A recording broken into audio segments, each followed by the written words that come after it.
I've known nothing else except picking cherries, picking apples, picking sprouts, pulling rhubarb, as we call it, and that's all I've ever done. My name's Don Willsmore. I was born at Uraidla in 1935, and luckily I've been able to live here all my life. I worked here all my life and raised a family here, and I think it's one of the best places in the world that you could possibly live. Well, the way I look at it, we are just far enough away from the city, so we're certainly not city people, and we're not really out in the country, so we're not really country people. I'm not sure what we are.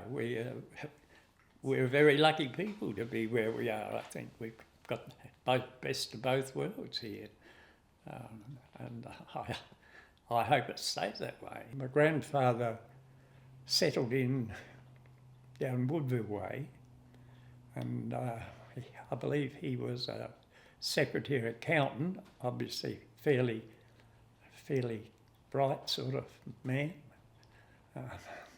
And then, for some reason unknown to everybody in our family, he decided that he would like to live in the country. It was already a market garden of some kind when Dad said when they moved here there was a few scratchy fruit trees, and it was only very tiny when they got here. They redesigned it and planted a lot more. Their main source of income was their rhubarb.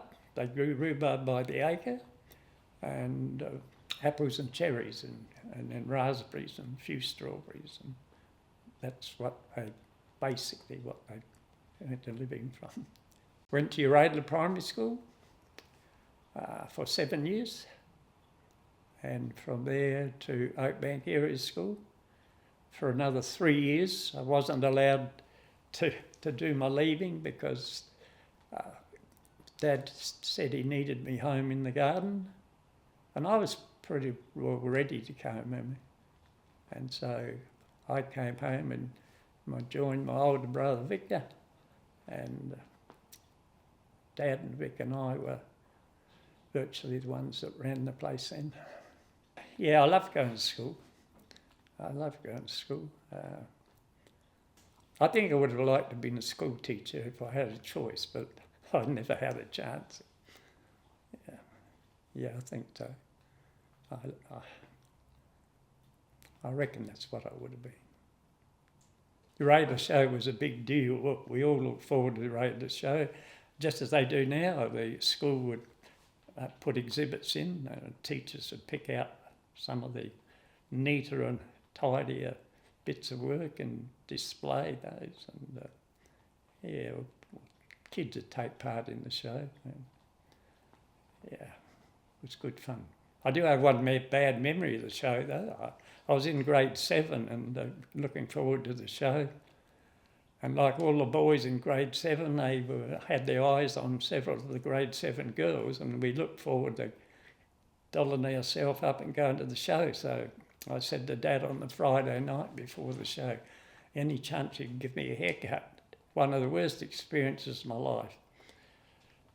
He sat me down in a chair quite roughly, put a tea towel around the back to catch anything that came, and he went to work with a pair of clippers, and he went up one side, then he went up the other, and I heard him mutter to himself, I've got one side longer than the other. So then he came round in front of me and had a look. He said, oh God. Then he took it up again, and he came back, now I've gone too far, so I'm going to have to take the other one. He finished up, I looked like a Mohawk Indian with just a bit of... And so the following day was the show. I'd had a hat on all day so the girls couldn't see what I looked like. Not very nice. I remember that to this day. Of course, when we left school, Uraidla had I don't know if it was a weekly or fortnightly dance, but that was a big deal. They were fantastic. Young people from all around this hills there and Close Hills area came there. Terrific band that was playing there. That was the place to go. And I suppose it was about 17 when I had become very fond of a girl from over in Stirling Aldgate area, and I brought her to the dance, and for the first time. I don't know if I should say this, but I will. We were dancing around, and all of a sudden there was a big push from behind me, and I got slammed up against her quite violently, and she couldn't move because there was someone behind her, so I kind of got squashed a bit. I quickly said, "Oh, I'm sorry."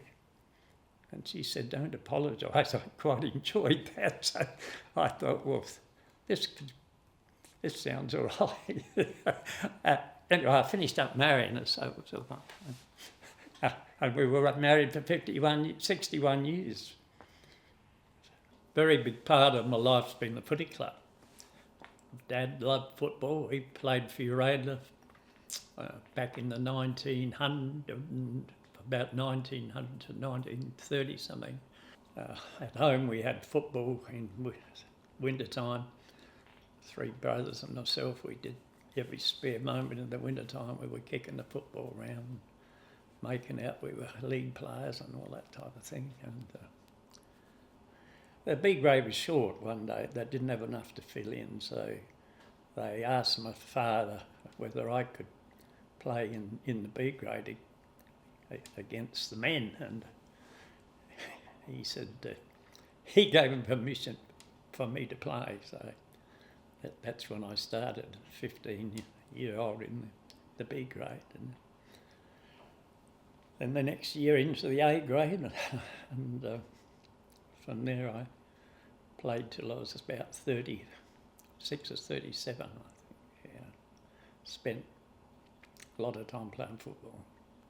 I say my first year was either 1950 or 51, and then from 1952 to 1963, we only missed out on playing in the grand final, I think, 1 year. We won 58, 59, and again in 1963. So, and the other years we didn't win, we were runners-up, so we had a pretty successful time then. Yeah. Uraidla and Stirling was the fiercest rival you could get, and it affected people everywhere, you know. Uraidla and Stirling, yeah, they were.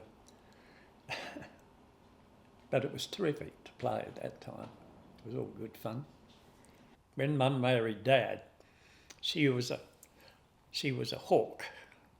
Her father's name was Samuel Hawke.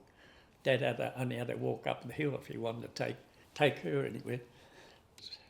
It's a bit different now to when I was growing up, because back in the 40s and 50s, virtually everybody knew everybody else, and didn't matter where you go, you'd know who they were. The other thing was our family was involved with the local church, and the churches of the district, there's 5 or 6 churches within our area, and they'd all have Sunday school picnics at a certain time of the year, and most of the people from around the area came to Uraidla school, and you got to know everyone else, and so really like one big family, I suppose. But everyone worked in the district then, but now a lot of people live in the district. Not saying that's bad, but they live in the district and work in other places because transport's so easy to get from one place to the other. Yeah. I remember Mum and Dad saying their idea of say a Friday night was to go to a meeting. They'd go with a meeting, horse and cart, about 6 or 8 of them, go around, pick up different ones from different places, go to the meeting, come back, and they'd be singing on the back of the trolley, and it was all good fun. All slow, like I like things slow. Maybe I should have been born back then, earlier. But I hope it's someone that thinks of me as being a friendly guy, that happy person, and someone that you can talk to if you have a bit of a problem. And I can't think of anything else. I hope I didn't carry on too much.